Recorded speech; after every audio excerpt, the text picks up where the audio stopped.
Scums, we are back and we finally have something to celebrate. After a very rough couple of weeks, Duke football opens conference play against the hated NC State Wolfpack with a glorious win.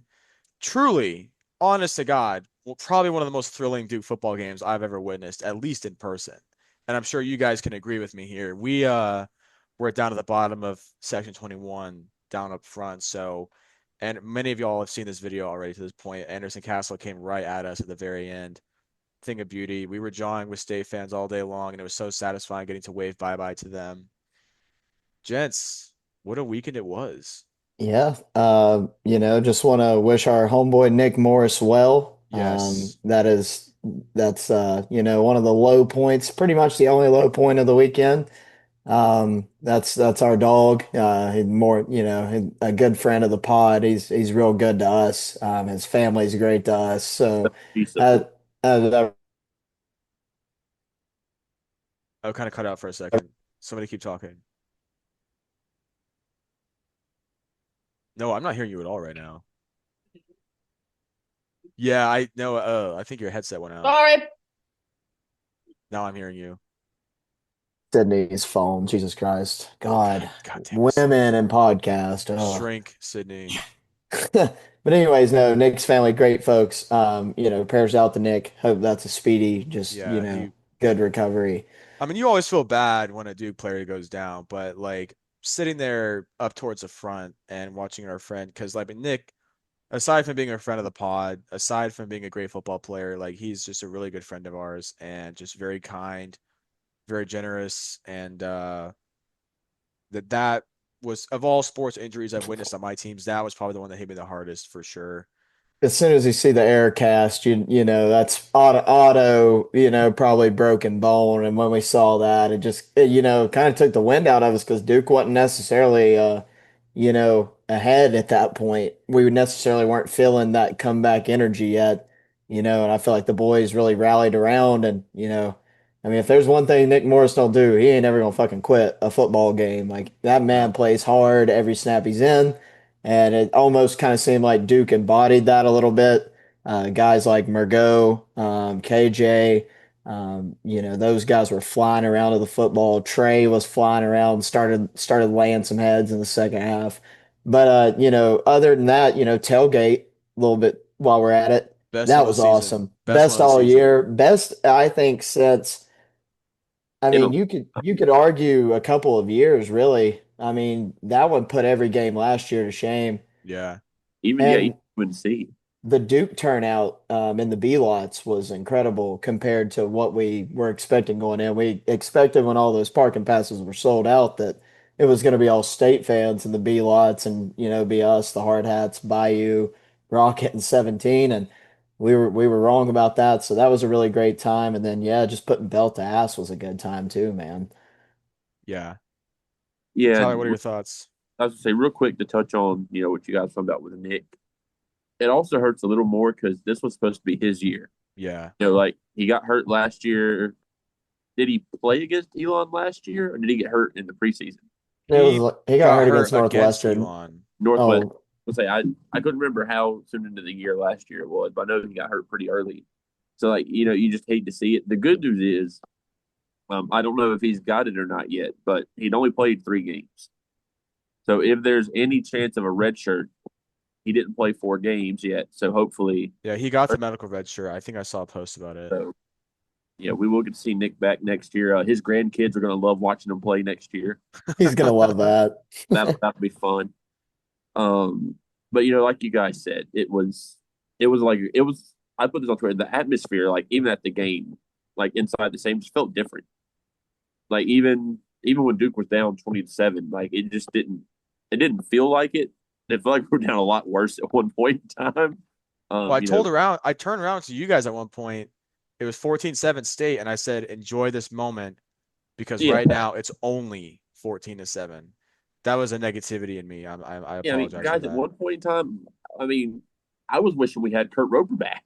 Dude, at 20-6, when they kept throwing them damn That screen bullshit was passes, working too, dude. Oh my oh, God. I wanted to just, I mean, it got to the point 20-7. I mean, it's just like, come on, And bubble screen, inside zone to Smothers. That was a bubble winning recipe screen, all day. It got Rocket zone screen to the left, a little Houston Brown to the right. I mean, and ugh, Zach Roper was literally just, I mean, Kurt was in his bag. You know what I mean? Just doing what he's always done.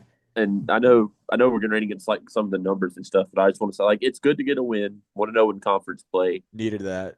but boy, there was some good to come from the game. Like there was a lot of good. Don't get me wrong, but boy, there was still some stuff that just Ugly. There's a yeah. few head scratchers we're definitely going to get into. And that's what It, we do on this pod. And like we're about to talk football. And let's on the note of talking football, shout God, out to Quayshawn Brown's family, man. Oh my bro. God, what a bunch of Queso, goats. Queso's family's the fucking best. This was like the best Duke football parents weekend that we've had to date. I mean, first off, we're walking to the double walk, and I complimented this guy's Gucci slides. And he turns around and he goes, "Hey, y'all are the scumbags." And we're like, "Yeah." He's like, "All three of y'all are here." We're like, "Yeah." He's like, "Man, I listen to y'all every week. Y'all talk football." He's like, "Y'all keep it real. I don't give a shit if it's my son. Talk football.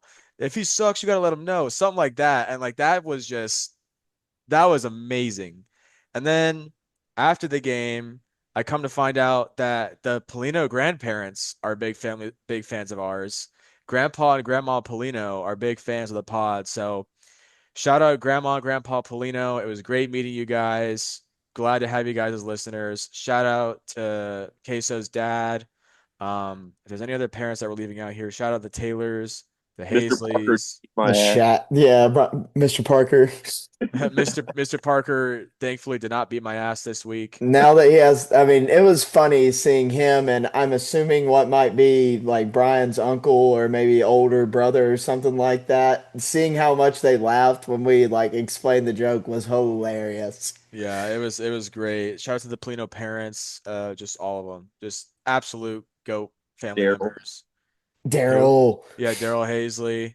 Uh, hire me, please.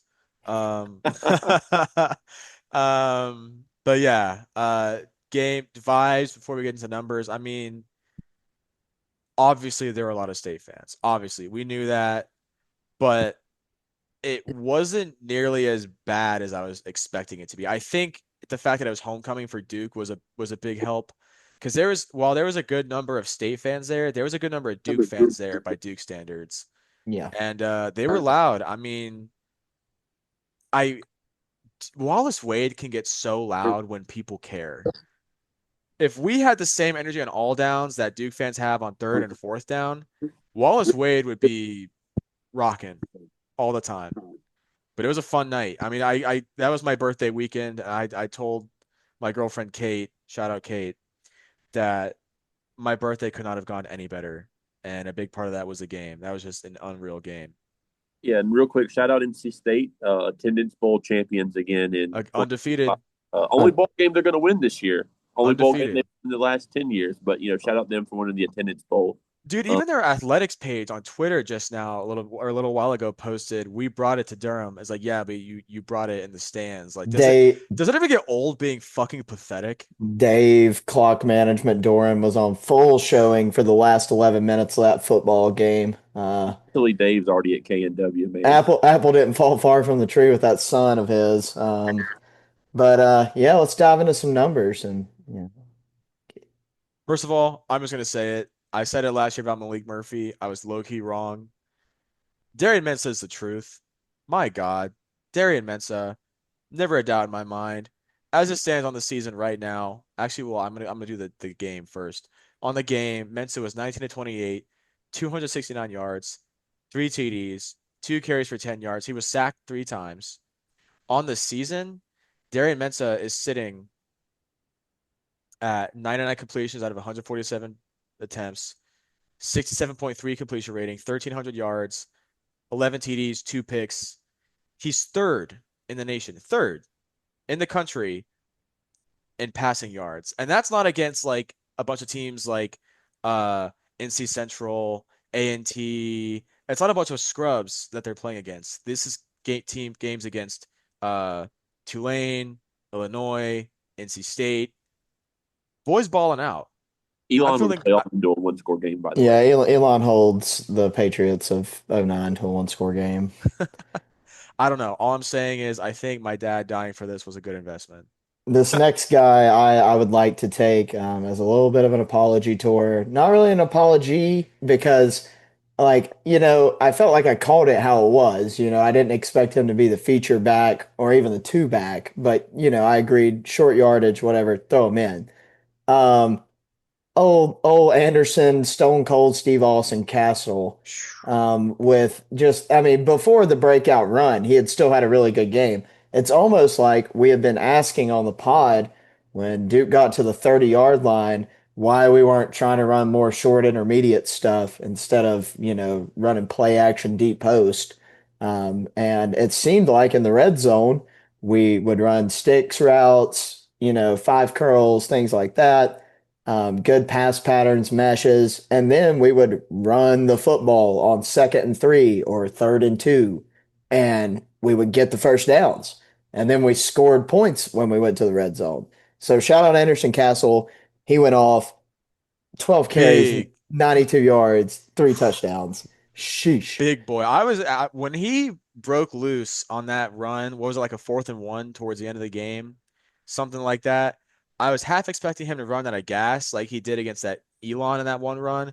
That boy just kept running. He even had time to turn around and look at the sideline and ask if he should go down and kept going. I mean, unreal. Big Shep had a great game as well. And here's the thing with Noah. Noah doesn't give players a hard time because he actually hates them or wants like bad things for them. It's because he cares. He wants the best for them. Yeah, it's past trauma. Like with Anderson, it's not even related to Duke. You know what I mean? Like no generational trauma from Anderson to Duke. This goes back to App. Next up, it's Luke Mergott. Luke Mergott, you are on the clock, my friend. I made a wish to my dying friend Nick Morris on his deathbed that I would show Luke Mergott some love today, and I'm here to do just that. So Mergott, you're on the You clock, know, my friend. Uh, Diving further into numbers, Nate Shepard. I mean, I don't know what happened to Jacquez Moore if he got hurt or just got benched, but he kind of disappeared after the first quarter, and that really opened it up for the tandem of Castle and Shepard to really kick some ass. Shepard was 14 carries for 61 yards. I mean, that tandem right there. Shepard has speed and power, and Castle has power. That's a hell of a tandem right there. yeah, I'm gonna take over for just a Yeah, second. go ahead. Sorry for yapping. I went, I went through some emotions on our Twitter page during the first quarter. I said some things. One thing I stand by, and I was very critical of Jonathan Brewer in that first quarter because it was bad. Even when they announced the starters, they announced Quez as the starting running back. And like this is not a knock on him at all. There is not a world where you can watch what Shepard and Castle are doing and watch what Quez is doing on the field right now. He cannot be out there. Absolutely. And it like we get the interception on the 50-yard line. We just scored a touchdown. It's a 7-7 ball game. You have all the momentum in the world. And what in the hell do you call run up the middle for 1 yard, run up the middle for no gain, a fucking sweep for no gain, and you go three and out. It And was infuriating. Quez got all three touches. Like not to blame, but the second he came out of the game, you saw a massive like change with the offense. And this is from a group that like loves Jacquez Moore, and we've Yeah, we love. been fans of his for Jacques. years. Yeah, we love Jacques. But Jacques. it's just it's a business. And while we would love to see Quez dicing boys up out there, that just hasn't been the case. You just got to go with what's going to be productive. We can And save him for like that Wake Legacy game. yeah, That's what the we're doing. We're just saving our cards with yeah, Well, that's the point of having us like the stable. Like back in those days, there were nights where Jalay Duncan would have 20 carries. The next game he might have five, and Shaq Powell had 17. Like if you God, go you're with the hot hand, spitting right now. like you have to go with the hot hand. You can't just force feed Quez because he's like a fifth-year senior. Hey, speaking of hot hands, getting into the receivers a little bit, Cooper Barkate and Samir. have started getting a little consistency in the amount of touches it seems that they're getting Hey, every speaking of game. apology tours, are y'all ready to put some No, respect on No, Hagen's because name? Samir's gotten 23 yards, 33 yards, and 47 yards. I'm not mind blown. I understand it's situational due to his routes and stuff like that. he's Like, catching the ball. I'll give you that. He's not dropping the ball. yeah, yeah, way better hands, which is what we need him. He's not an outside receiver. He's in the slot. 50 yards a game on 6 catches and a touchdown. I'll take that shit. Yeah. As it stands in that game, Cooper Barkate finally gets his first touchdown as a Duke Blue Devil. Darian Mensah finally decided to stop hitting him when he's 2 yards out of bounds. It's Barkate, different in the Ivy. yeah, three. He's Barkate's used to like the Arena League where it's like just catch the ball where no matter where you are and it's a reception. He's using the metric system. They do things a little different up where he's from. Cooper Barkate, 3 receptions, 65 yards in his first TD in a Duke uniform. Love that. Samir Hagens, 3 receptions for 63 yards, 1 TD. You love that.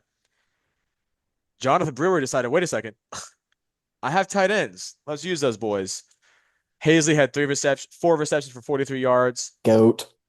Uh, Landon King had 1 reception for a 17-yard TD. Catch of the game. He mossed that boy on On his his Yeah, head. right in front of us, man. That was That was epic. electric, dude. God, Dude, I was so like energized. I thought I was about to pass out a few times. Just no, like, oh man. Queso, 3 receptions, 41 yards. Again, shout out Mr. Queso. Shepard, 3 receptions for 20 yards out of the backfield. They're he's so spreading it around. reliable in the pass game. We He's haven't had a running back that could, kind of work those screens. Like, he can make the guy miss, which you Says kind of who? have to Maybe do. Durant? I mean, I would say Deion Jones. I mean, Deion Jackson. I don't even think Durant was XFL legend. all that great of a pass catcher. Durant was a decent running back, but not much in the pass game. um Then our sweet prince, Todd Polino, yeah, Bag. bag. Bag. He was in his bag. lab work. I mean, 6 of 6 on point afters, which, like, I know a lot of people are like, it's a PAT, you need to make it. If you had Duke's special teams O line blocking for you, you don't know what's going to happen on each snap. I mean, they might not move, they might not block one side, Or they might both. false start 3 times in a All row, three. they might all be wearing the same number, you never know. So Todd Polino, he was in his man. bag, and then he drilled the field goal, which was kind of at like a crucial time in the game. Like we needed it to go up like 12, I think. Yeah. At the first time we went up 12, he just drilled it, let his nuts hang. Go Todd, crazy, 6 for 6 Tom. on PATs, 1 for 1 in the field goal game. I got the privilege to tell him personally that he was in his bag in that game. And speaking of special teams guys being in their bag, Cade motherfucking Reynoldson. Holy shit. Being Are you kidding Aussie. me? Are you kidding me? That punt or that snap on the punt that was basically like they were playing bowling, just kind of rolled it to him. The the split second decision making and the instinct on this little Aussie to pick it up, sprint across the end zone with it, and punt it on the run, and not just a punt, but like got some decent yardage on that. He got a hold to it. I was He about to got a say, and hold of it that. rolled like another 10 Oh whenever it my bounced, which I God. like that counts. Cade Reynoldson, what we call slow stroked on that punt. Also, That was unreal. I do want to Unreal. apologize to Curtis Cooper. That was the Noah curse. Yeah, I've literally never seen him roll a snap or snap one to God. And then I picked him as the MVP for my pick last week. So I'm sorry, C. Coop and Tommy Limbaugh. Please don't hurt me. Tommy Um, Limbaugh, Brian Parker, they're gonna beat our ass, dude. They're gonna beat all of our asses. but before we get into defense, real quick, I want to say go back to Mensa. Numbers wise, it wasn't his best game, Mm-mm. but I think without a doubt, it was the most complete game he's played. Oh Yeah. yeah. I don't think he made a single bad decision, like running the ball, throwing the ball all game long. Like He that was did the No. he cleanest. didn't do all that bullshit rolling out and then Yeah, like throwing it out of bounds he instead of looking at the stood, second and third. he stood in the pocket, and when he scrambled, he kept his eyes downfield. Like that was the best game we've seen from him. No, the numbers might not show it, but like we don't need 350 yards, 400 yards from Mensa every week. Yeah. Oh, dude, and And Lil Wayne must have crawled all over him. yeah. Dude, that fake, what was it, like the 4th and 1, 4th and 2 with like the bomb TD to Barkate? That fake, he looked like, I mean, like lunged and held it out to Castle, hit it in his stomach, and then, oh my God. Now, Jonathan Brewer, if you're listening right now, just because it worked doesn't mean it's smart. Yeah, quit doing that shit. You cooked with that one. I'll give you that. And it got me excited. I'm not gonna lie. I felt things that I haven't felt in a long time. But that, ooh, It was one of those like little slutty Aaron Rodgers play fakes, man. Just a little nasty. Oh just dripping God. wet. It's like my mom always said. At first, you don't succeed. By try 67, it has to be a touchdown eventually. And speaking of 67, let's get to the defensive numbers, shall we? There's Oh, some big ones. As good as Duke's offense looked, all I have to say is welcome back 2009 Duke football, because I'm starting to worry that this is gonna be one of those situations like USC in 2023 with Caleb Williams. Yeah, we're hanging 50 points a game, but we gotta be hanging 55 to ensure that we're winning these games, because as good as that defense was last year, I don't know what's going on, but I mean, they allowed 535 yards to NC State. 2 sacks, all right. 7 tackles for loss, love it. But State was able to convert 7 of 12 on 3rd down. However, only 1 of 4 on 4th down. That's all right. Tyler, why don't you dig into this a little bit? yeah, I mean, before we kind of get into more of those numbers, we talked about for like State has the worst, like one of the worst third down offenses in the country. The first possession, not even a minute into the game, State gets a 3rd and 11. Wide receiver screen, what was it, 80 yards to the house? Oh Like yeah. Crib. 75, just something insane. Like, it just, and no one touched them. Not to mention, Duke did miss 23 tackles, but yes, 23 tackles. And that came from Packy himself at the presser today. That, like, I hate to say Duke got lucky, but to put up the numbers our defense did and win, we got lucky to an extent. Yeah. Um, Hollywood Smothers was running all over us, just stiff arming people into the ground. And thank God Kurt Roper is Kurt Roper and decides to go away from what works. Um, Hollywood you know, Smothers was like punking Duke all day long, dude. yeah, Oh my God, he was punking us. we generally didn't have an answer just because like we could not wrap up. Um, He was twerking some of those guys, dude. Dude, he twerked Chan Chan bad, man. Mm. That I was just hoping Chandler didn't tear his ACLs or anything because like it looked bad. I was like, oh It's my like that God. video where like the barbecue chef like holds up like the limb and like the meat just falls off of it. It's like, oh, there goes Chandler's ACL. Oh man, dude, I will say I think some of like the big numbers on that yardage kind of comes from what we were speaking on last week, having the Havoc style defense with a mobile rushing quarterback. You know, we created those turnovers, which kind of offsets it, but that's kind of what you're going to get. You're going to see those quarterbacks tuck it and run and go get 35 or, those check downs, something being uncovered. And, the yardage is high, but the second half, got to give credit where it's due. Those boys They clamped. limited State about everywhere. I would we imagine the splits on those are quite different, but, really proud of the second half effort from that defense. They did it for Nick for sure. Hmm. getting getting in some more of the numbers. Deshaun Stone, ACC. By the way, before we get further, ACC Defensive Player of the Week, Deshaun Stone, and Goat. who got the other one? We have two guys this week. I'm not looking at it, but who was the other guy that got the award? Wasn't it Cade? No, that was Georgia Tech's punter got that. I mean, Yeah, Castle got an yeah, award. That Castle. was it. Yeah, running back of the week. Castle and Deshaun Stone got ACC. And that's crazy because like Smothers was like actually like punking Duke all day, and he was Yeah, on pace to like get that no, award. But no offense to Castle, it probably should have been Smothers, but yeah, if it wasn't for that last TD for Castle, it probably would have been Smothers. Deshaun Stone's stock though yeah, is up. Is up. 11 I've preached. interception. And You've been on that one for a while, Noah. Oh You've been on yeah. that for a last while. year. I believe in a Reynolds rocket. And for those of you that like didn't watch the game, we were watching. Like he flat out like murdered CJ Bailey one time. Like they had him Mm. wrapped up, and Stone just It like it was probably could beautiful. have been a targeting call. Just dove right in and just cracked him right in the side. Dude, seeing CJ Bailey's fist punching the turf face down because he got hit so damn hard by this mountain ass boy from Asheville made me warm inside. I And loved then it. like every time he got hit, he was like getting up slower and slower. That was seeing his shoulder pad all messed up and everything. That hang that in the Louvre. Reminded me of like there's like the one picture, was it Wes standing over CJ Yeah, Bailey? when And it he was killed exactly him like pretty much. that one picture from 2 years ago of like Terry Moore standing over MJ Morris. It was like the same deal. Um, but Caleb Weaver, 11 tackles. Francois got 10 tackles. Trey Freeman, 9 tackles and a pick.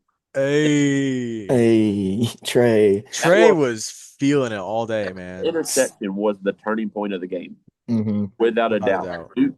Duke's down 20-14. State's driving with under 2 minutes to go. They're on like the 40, getting ready to go up 2 scores going into halftime. Trey gets that interception. By the way, I've seen 100 replays. We thought BJ was offside by a mile. Button.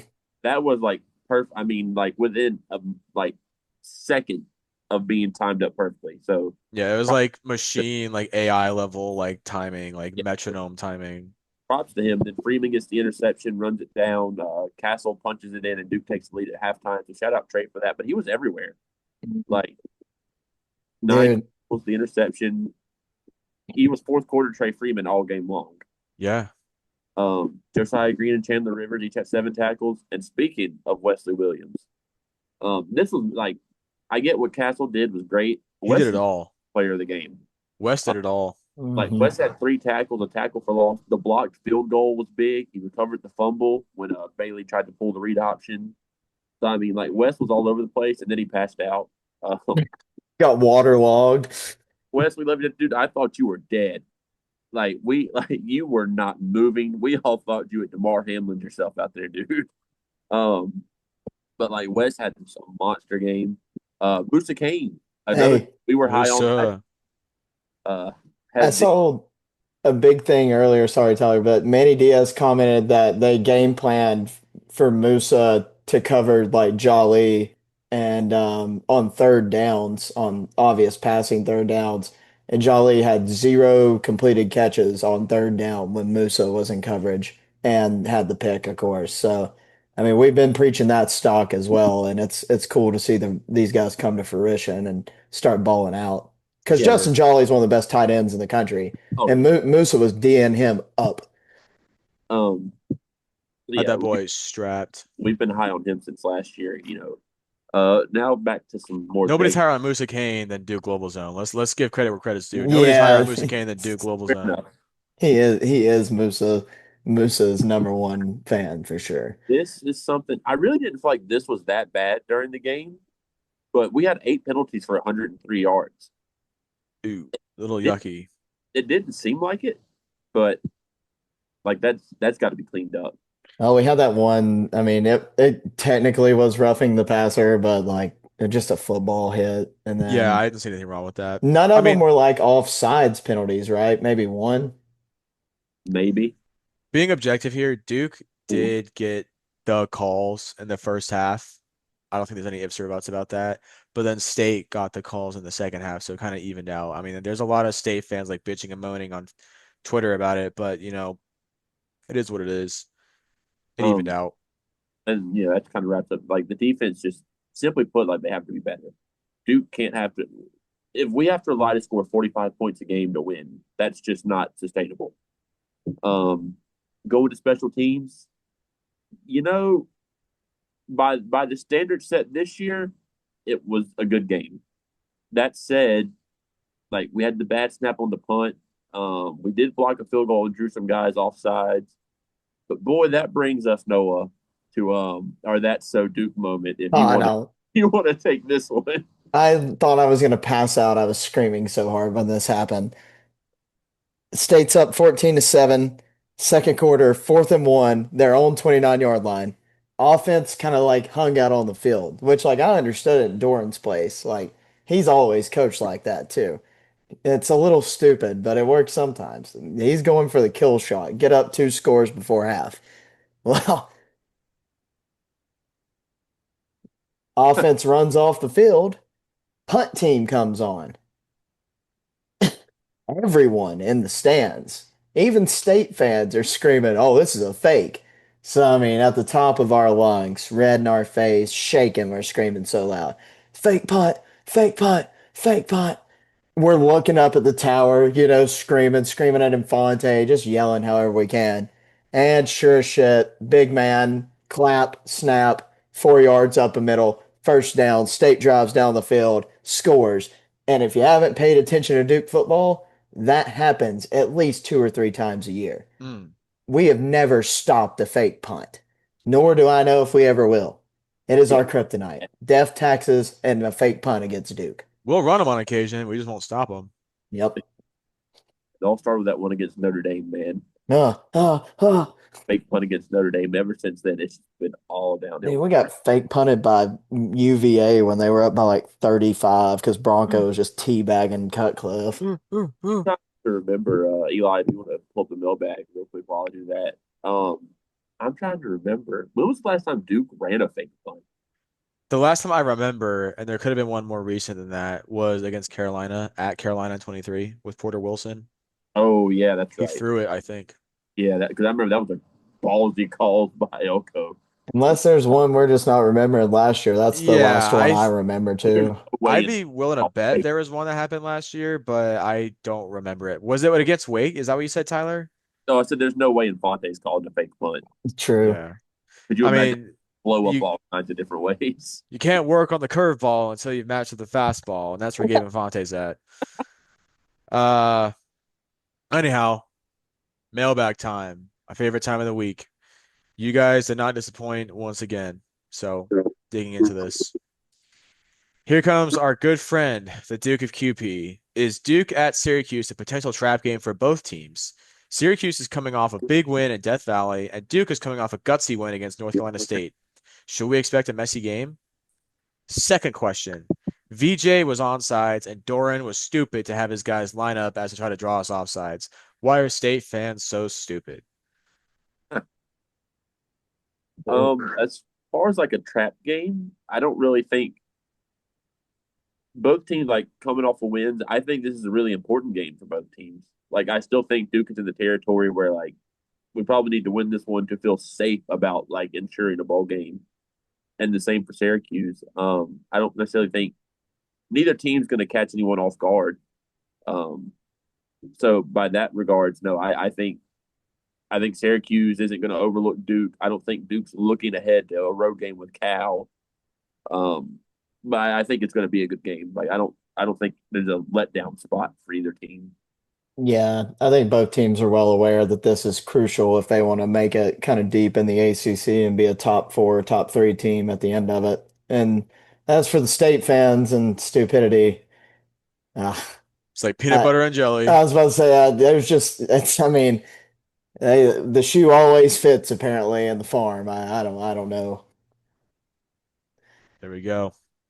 Our friend Crazy Talker, which shout out Crazy Talker, man. I mean, what an addition to the Scum universe in the this season. I mean, former Duke student, Duke alum, tutor Jamison Crowder, by the way, was rocks. Uh, primarily basketball for a long time, but he's getting into football and he's diving in head first. I mean, he's texting me a lot about it. He's one of us for He's sure. trying to convert all those Ohio State football, Duke basketball accounts that All the follow Notre Dame him fans, yep. to Duke football, Duke basketball. He said he says, how good does it feel to secure another road win versus State? Excellent. Yeah. So good. I'll take him wherever. I'll play him on a baseball diamond. I'll play him in the parking lot. I don't care. A win over State is a win over State, and it feels just as good every time. Yeah, meet us at Triangle Town next time, State. We're Fuck. beating ass. Okay, I gotta go take care of something. I just Just wow. messed his pants. Triangle Town Center mentioned on the GS Scumbags pod. You heard it here first. Hey, we should get an endorsement deal with them. We need sponsors for the tailgates. Come on. The way Section Triangle 17 Town. does like Not LD, El Rodeo Matt Blivens, our goat. and Nest Realty. We're doing like Triangle Town Center and Monterey Grill. Who says no? Oh, that rocks. Feels great. Thanks for the question, Crazy Talker. And our friend Timothy O. Gonzalez says, Scums.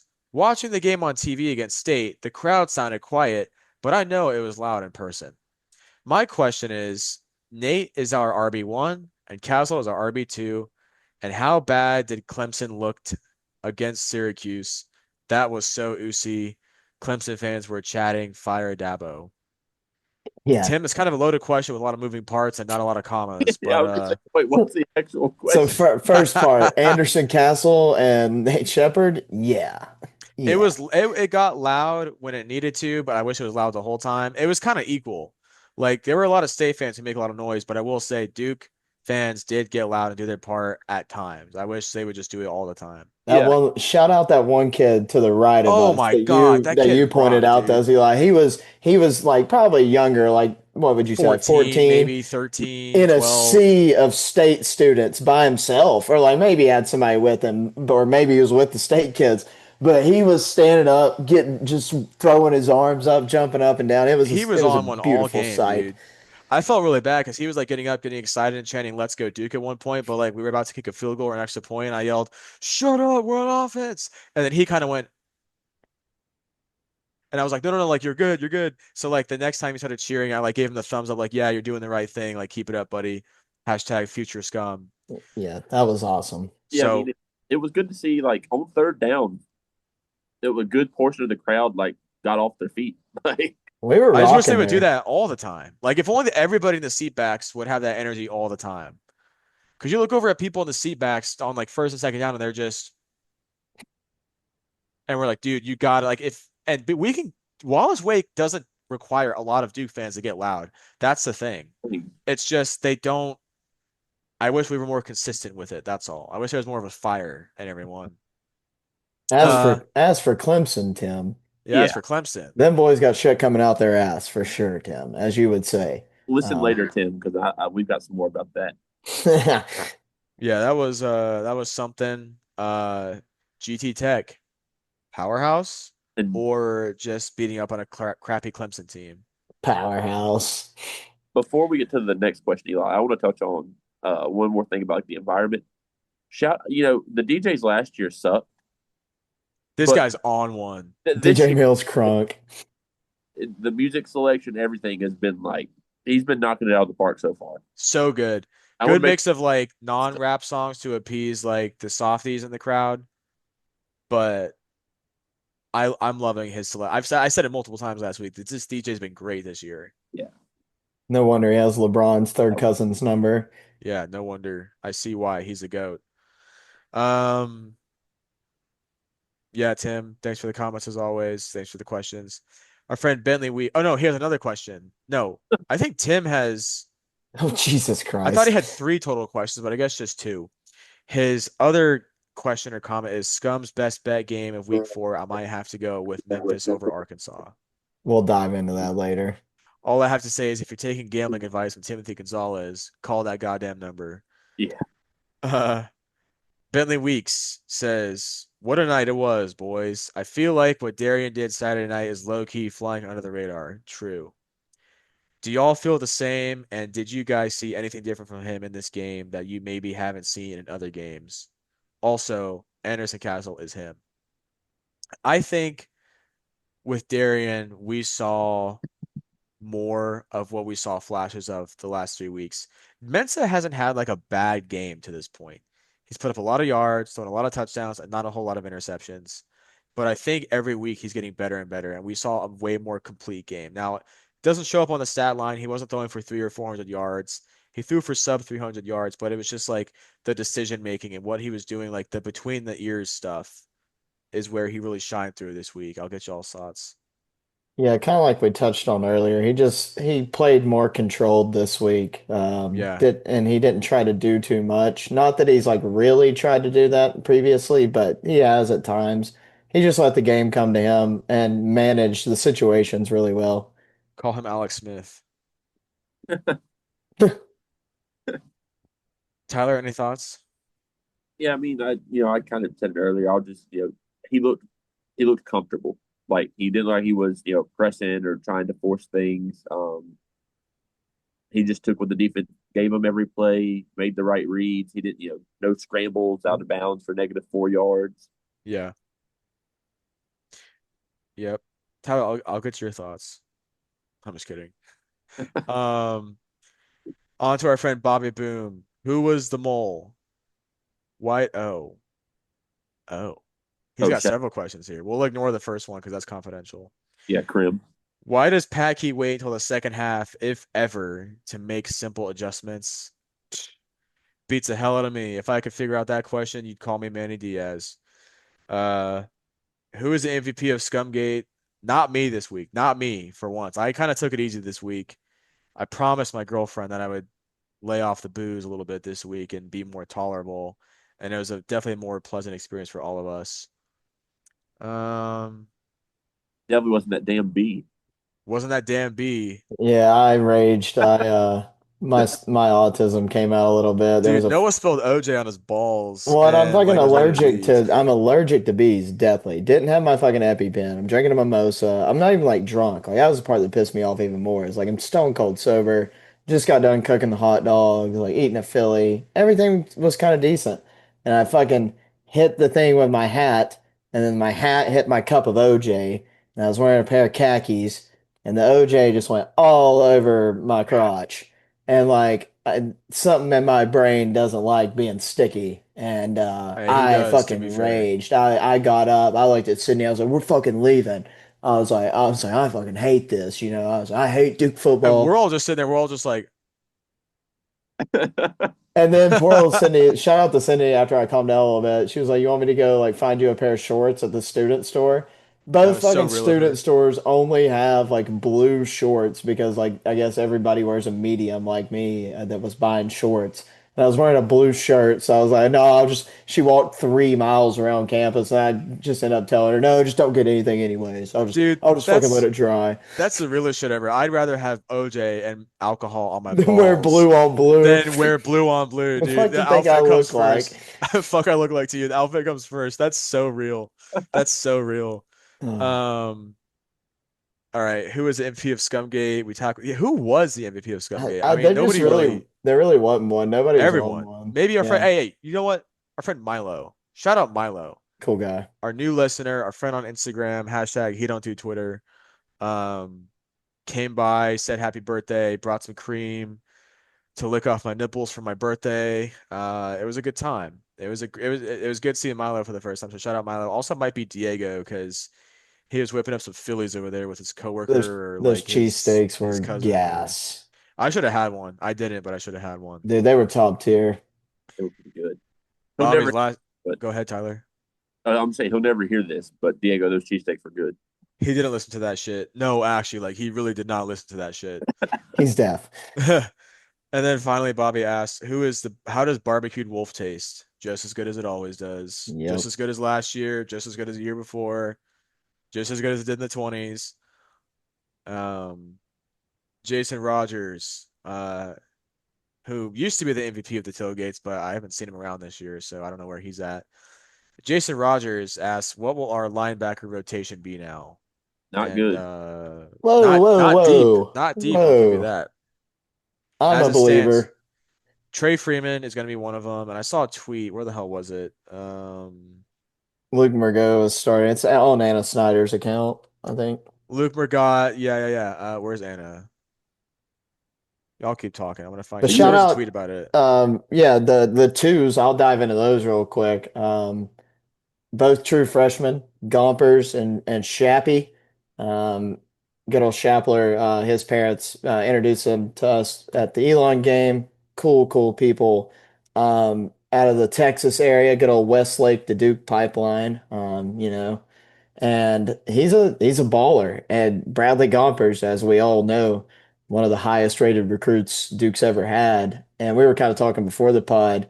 You talk about Duke's probably most underrated recruit and Shap, and then you got Duke's, most well-rated, most deserving recruit like Gompers, and they're going to be rotating in. And, some people within, or they're too small or they're not experienced enough. It's like, well, he's Luke Margot and Kendall Johnson weren't playing much last year and the year before, so it's almost the same principle. They're learning as they go this year, and Luke's improving, and so is Kendall Johnson. So let Gompers and Yeah. Shap get in there and What do the same thing. what better way to learn than by, trial by fire, baptism by fire, so to speak. Yeah. I And it's not like mean, we're throwing two chumps, like two stars from Delaware out there, like, oh, wait, like these boys are good we're not throwing C Bussy out there. Hey, C Bussy in the Big 2-5. Uh, in this economy. so on Anna's depth chart that she released, shout out Anna, by the way. I got to meet her at the tailgate. Fantastic. Great to have you. Also, shout out Kate Rogerson for taking the time, talking to a scum like me. It was a great week. We ran into a lot of friends this week and made some friends. I ran into a lot of friends. Uh, as it stands, at the will, Trey with Bradley at the two position. At the mic, it's going to be Luke Mergott and Elliot Shopper. Those are going to be our ones and twos at the mic position. Luke Mergott, Elliot Shopper. At the star, it's still Jaden Francois and Dawson Andrew behind him. So that's where it stands currently. Raise your answer. Luke Mergott season. Like I said, I made a promise to my dying friend Nick Morris that I would get the Luke Mergott narrative going On his Nick, deathbed at Duke Med, on his deathbed. On his deathbed at Wake Med. at Rex. Yeah. Our friend Sam at Bleeding Duke Blue, he asked, "Do we believe that Brewer actually figured something out and came into his senses in Saturday's game, or in typical Duke fashion, should we expect to go right back to the same stuff that hasn't worked for Syracuse?" God, that's so real. That's so real. Oh my God. I mean, that's the thing. We're a year and a half into this Jonathan Brewer experiment, and we're still, anytime he does something good, we're like, oh, is he going to keep it up? We don't know. So it's like a Dr. Jekyll and Mr. Hyde situation. You never know what you're going to get. Who I would knows? say in Brewer's defense for this last week, he actually Here comes stayed Tyler. semi dedicated to the run. He did, and it worked. And I don't blame him because, Quez went out and it was Shepard and Castle, and he was like, holy shit, this is working. Let's do it. But again, that being said, quit throwing it deep on 4th and 1. Jesus Christ. Just because it worked that once does not You mean we you should make a habit of that. you got your one, Johnny. You Yeah, got your you got one. your one. You put Vance Bulliard at fullback. You get Anderson Castle back there at the halfback. Hell, do Why two would fullbacks. Getting the wing tee, dude. Right up the gut. Right why up would the gut. Don't get cute with it. And then he also adds, if Quez goes back to RB1 on Saturday, dot, dot, dot, with a gif of Mo from The Simpsons, shout out Tim. And he says, I'm just going to call the suicide hotline right now. I think that's a tad extreme, but I love the energy and the passion. I don't think it is. Yeah, that's Tyler's always ready to call it. No, it's not. First Any time. other things to add? Nah, that's good. All right, here we go. Our friend Lane Phipps, who you can always, death, taxes, and Lane leaving the greatest comments. Our friend Lane Phipps comments, this is supposed to be Duke's fastest and strongest team ever, as said by the coaches. There were multiple times where the defense speed looked sluggish and we couldn't win the foot races with State's receivers and backs all night long. All night long. Does the defense need better conditioning or were we sold a lie? P.S. Sorry for being so negative. You scumbags rubbed off on me. I think Lane, it's a scheme issue. I think it's a scheme issue because of the personnel. I think what's going on is they have a lot of young, inexperienced defensive backs, young, inexperienced linebackers behind Nick and Trey. That is leading to a lot of soft zone play to kind of compensate. The zone is getting diced up. And then when they try going man on those rare occasions, they get called for PI or they just get punked. So unfortunately, we kind of touched on it last week. The only way out is through. The only way to make these cornerbacks ball players is to give them reps. And those reps are going to come in a game, unfortunately. That's just the way it is. If you're going through hell, keep on going. It's just Goddamn right. Tyler? I mean, I've been preaching like all, even since the Elon game, making fun of Manny, saying this is the biggest, fastest, strongest team Duke's ever had. But I don't know. It just, if we, Duke ought to try one time. When you watch the game on TV, you got the black line and the yellow line. If we could tackle the guys before they get to that yellow line 3 plays in a row, Mm, we'd be fine. mm. And then our friend Jarrett says, "Are the NC State fans worse than Duke fans with their blame the ref mentality and whataboutism?" Boy, that's hot Also, coming from him. huh? That's hot coming from Jared. Yeah. Also, huge congratulations to NCSU for being 2-0 in the Tobacco Road Attendance Bowl Championship. Hey, nobody wins more games that are determined by crowd size than Dave Doran, that's for sure. Yeah, and as to the other part, that was the point we were making during the Illinois game, as like look at it from the Illinois perspective, and now we're looking at it from the Duke perspective. So, you know, agreed. Quit drinking copium. When you lose, you lose. You weren't the better team if you turn the ball over so many damn times. State wasn't the better team. Duke wasn't the better team then. Our friend Ryan at RT in Northrop asks, "Why is Trey Freeman playing so poorly this season? Actually, all of our linebackers. Is it schematic or is it personnel? Or is it just our defensive tackles not holding up?" Loaded question, considering I think Trey's parents listen to this pod, so I'm going to try to keep it. I I think it's got to be schematic because like I just think it's how Duke plays. Like Havoc defense linebackers aren't going to be as involved. Like plays are either going to get made at the line of scrimmage or plays are getting made, 10, 20 yards downfield. Like I just kind of think that's got a lot to do with it. Yep. Yep. Next question. Drew Chesh asks, which two teams play in Charlotte? The Panthers and the 49ers. Drew, you knew this. Real shit. I don't know. I think we're Georgia about to Tech, get into Florida that. State. It might be. What about Miami? They're not. I mean, I think they're good, but I think Florida State and Georgia Tech come out. And we're about to get into that one. So we'll do best bets and then we'll do the ACC roundup and that'll kind of answer that question a little bit. So, gentlemen, best bets, scum money, take it away. Well, Still winning a little bit. Losing record last week, 3-5. Overall 17 and 13. But we're coming back strong this week. Tyler, give them what you got.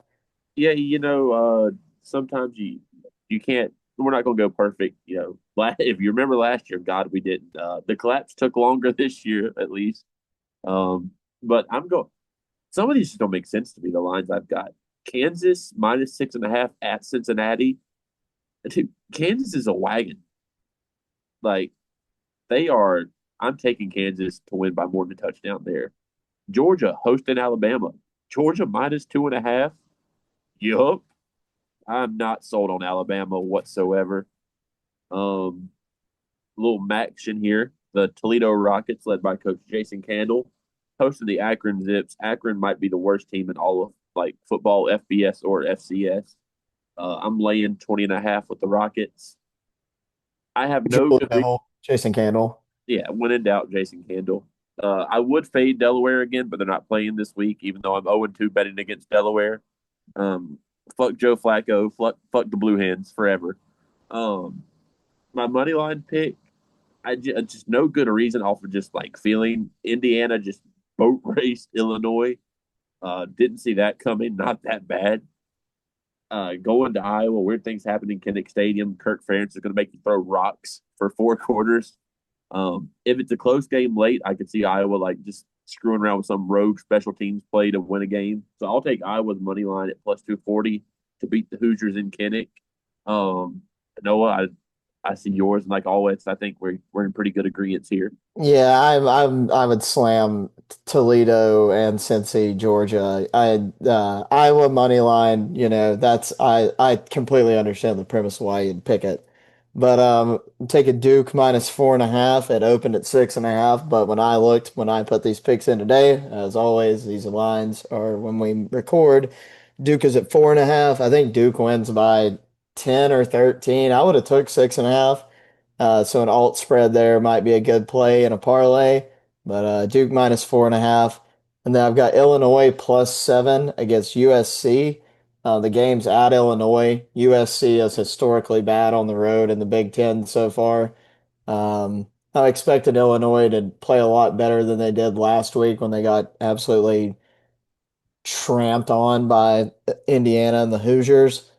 And then I'm taking Ole Miss -2.5 versus LSU. Brian Kelly's killed two people. We cannot forgive that.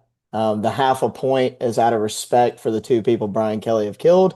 I'm a believer in the lane train. I think Ole Miss is really good this year, even though they lost Dart and some of that talent last year. I know a lot of Duke fans think he's a jackass because he ran up the score, but like you just gotta like Lane Kiffin for Lane Kiffin, not what he did to your individual team. Like we're talking about a coach that posts pictures of him at other teams' airports when he's on recruiting things for the portal. Like just a cool ass dude. So that's my last spread pick. And then my money line is Cal +195 on the road against Boston College and a bounce back win before they see the Blue Devils in Berkeley next week. And then our scum best bet is a shout out to Pete Lambeau, Elon's finest. We've got the Buffalo at +120 versus you can't. Jim Moraball is failing. UConn sucks. We were way too hype on them in the preseason. Not a good football team. Buffalo is one of the better teams in the MAC. Me and Tyler were talking about this earlier. I mean, +120 is not a ton of money to make, but it's there to be made. Yeah, UConn has been an underwhelming disappointment. They're back to UConn football. Yeah. Um, hopefully, we'll make you some money this week. But kind of diving now, diving into some ACC stuff from the week with the roundup. A lot of interesting things. Miami beats Florida 26-7 in Coral Gables. As long as Cristobal doesn't Cristobal, which he's going to at some point in time this year, it feels inevitable that he's just gonna like force them to lose a game. Um, in the trenches, they're insane. Carson Beck looks like the old Carson Beck. He still looks like a sloth, but he's a competent sloth. Um, in 2 weeks, Miami goes to Tallahassee. The winner of that game's pretty much one-way ticket to Charlotte. Um, Shout out UCF. Us and the state fans were all chanting UCF all game long. It was a nice little moment of harmony. UCF beat the dog shit out of Carolina, Chapel Bill. 34-9. Yeah, UNC is just bad. Bad. And this is exactly what I expected. Like I don't even know if I thought they would be this bad. It's poetry. Like, yikes. And then Syracuse beats Clemson 34-20. Clemson sitting at 1-3. Just, I mean, like Dabo's like telling people he's not going anywhere. He's going to go coach somewhere else if they fire him. Just Hey, like that's trying to not his fight, decision now, is it? yeah, trying to fight the media and stuff. I just, Dude, Tyler from Spartanburg is the most like correct fan of all time. He dude, read it like a book. he knew. They tried Um, to they tried to crucify him on a cross because of Dabo, and he was just right all along. I just, I can't see a world where like even if Clemson wins out the rest of the year, I can't see a world where Dabo's coming back. Like it feels like it's inevitable. Like he's gone after this year, and I'm sure he'll land somewhere. And Clemson's probably getting somebody good, but like this year they're done. They're Agreed. oh that team's gone. Klubnik's awful. Garrett Riley's an awful Yeah, player. they're getting somebody good, all right. They're getting Manny. Oh God, Yeah, that would be a low grab for them. Jonathan Brewer, you are a Clemson Tiger. Gabe Infante, congratulations. You guys get to hold the water bottles. That's about all they're good for down there. So But yeah, yeah, that's that's where we're at with the ACC. It was actually, I mean, minus the Syracuse thing. It was kind of a quiet week, other than Carolina sucking. I mean, really, Duke State was the second biggest like takeaway, really. But we talked about that one enough. Noah, yeah. you know, we're playing Syracuse Speaking of, this week. before we dive into the Syracuse preview and wrap this thing up, our random Duke player of the week is none other than the name on the screen you see. The Isaac Blakeney game of 2014. Where were you when the world stood still? Three catches, 97 yards, two touchdowns on his Randy Moss shit. Isaac was at Duke for 5 years, 2010 to 2014. That's back when guys did it the right way. Red shirted the first year and then played 4 years. Man, that was really good days. Um, he was 6'6", 225. Back in that era, That was unheard of. specimen for Duke. We didn't have nobody like that. Like that was unheard of. He was Um, Benjamin. yeah, in 40 games, started 18 of them, had 98 catches, 1,000 yards, 12 total touchdowns. Towards the end of his career, like 2013, 2014, really started to come on for Duke.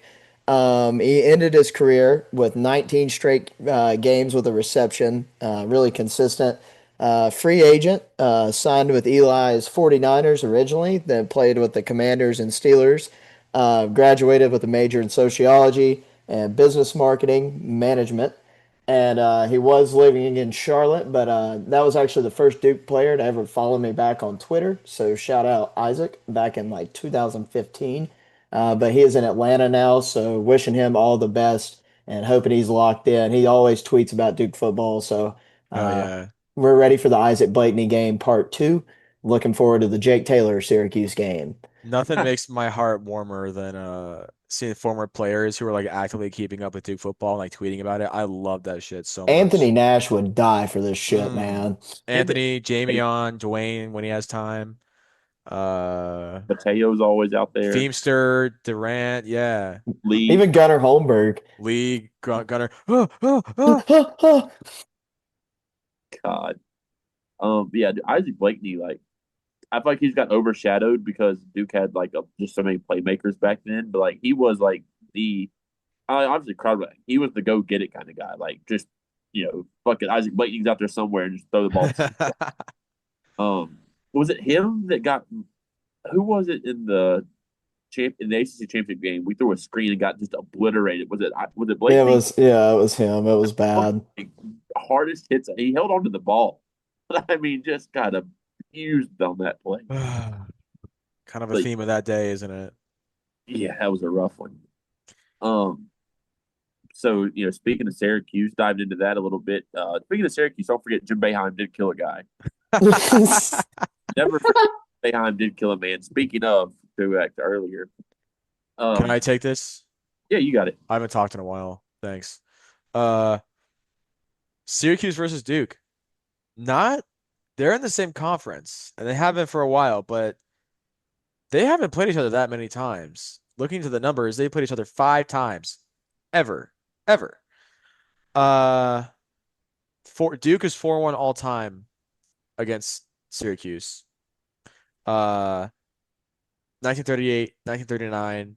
They didn't play again until 2014, then 2019, and then 2020. Duke is 3-0 all time in the JMA Dome. Something to keep your eye on. Head coach Fran Brown in his second year with a 13-4 overall record.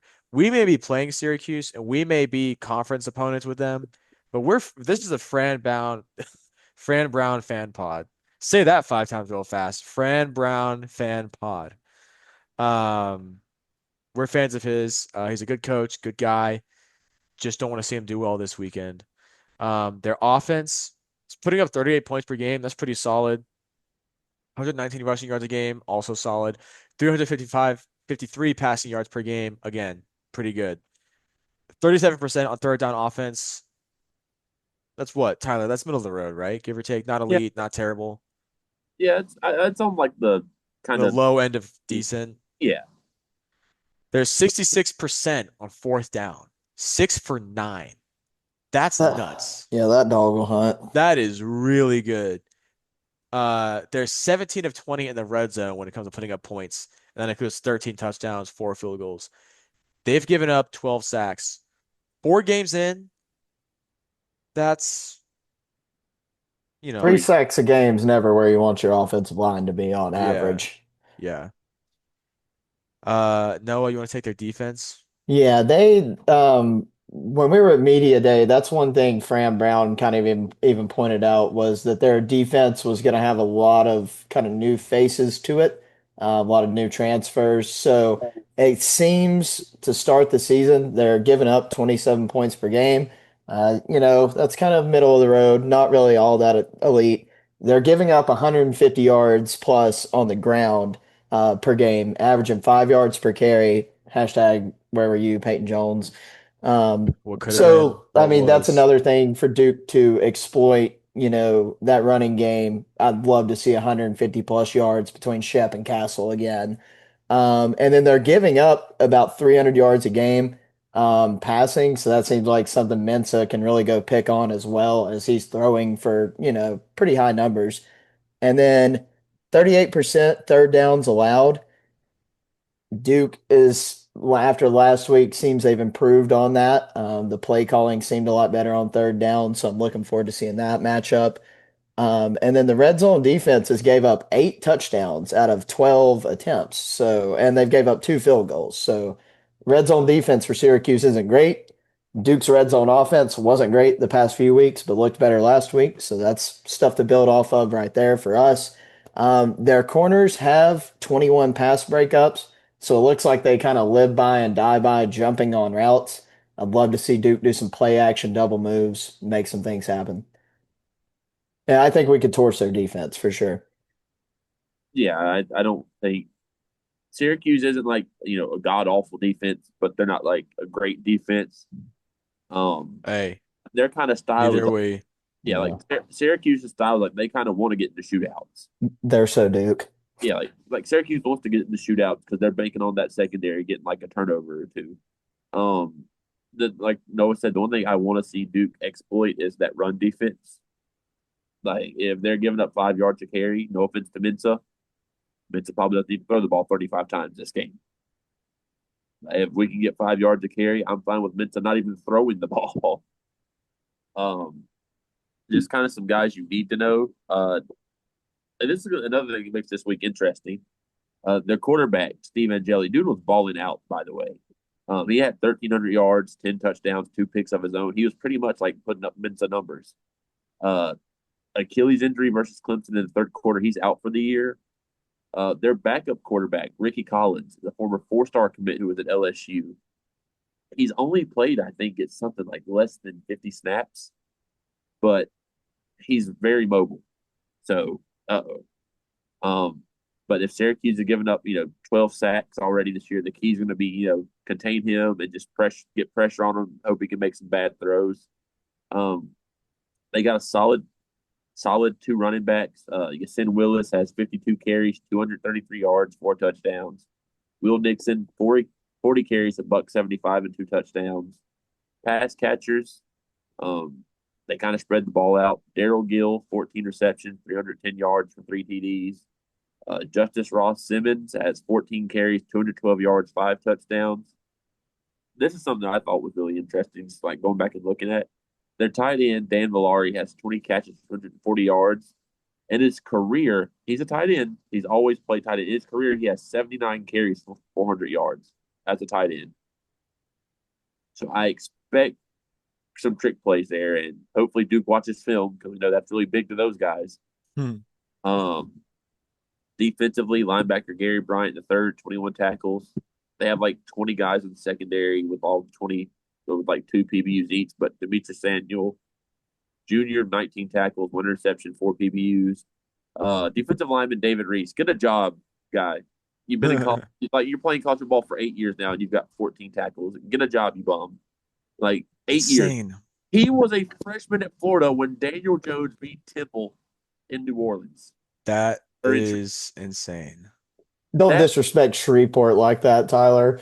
Sorry, Shreveport. To the city of Shreveport, my apologies. There's a That, walk-ons in Shreveport too. that man was playing college football when Daniel Jones was at Duke, and he's playing at Syracuse now. Hang him up. Like, you go pro in something other than sports. Um, The AFL is always looking for athletes. yeah, like, my God. But all I think it's going to be, I think it's going to be a close game. Syracuse has been tested already. They've played Clemson. Say what you will, it's never easy to play at Clemson. They've already played Tennessee, who's a solid team. So I mean, they've seen what pretty much ever Duke can throw at them. Um, I think I think Angeli going down hurts Syracuse long term this season. I think it helps them short term.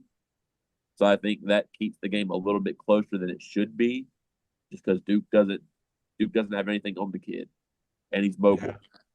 So I still think Duke wins. I think they win 38-30, and I'm banking on Nate Shepard just eating this run defense alive. Um, I wouldn't be surprised if we see Shepard hit the 100-yard mark this time around.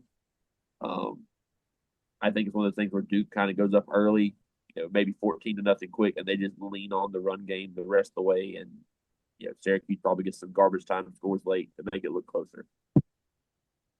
Yeah, I'm kind of on the a little bit different. I think it's gonna be a little. Our defense is gonna show up this week. I've got Duke 34, Syracuse 20. I think the backup quarterback.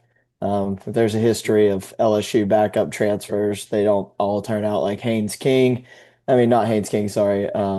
God, what was it? Garrett Nussmeier, Yeah, that's somebody fine. like that.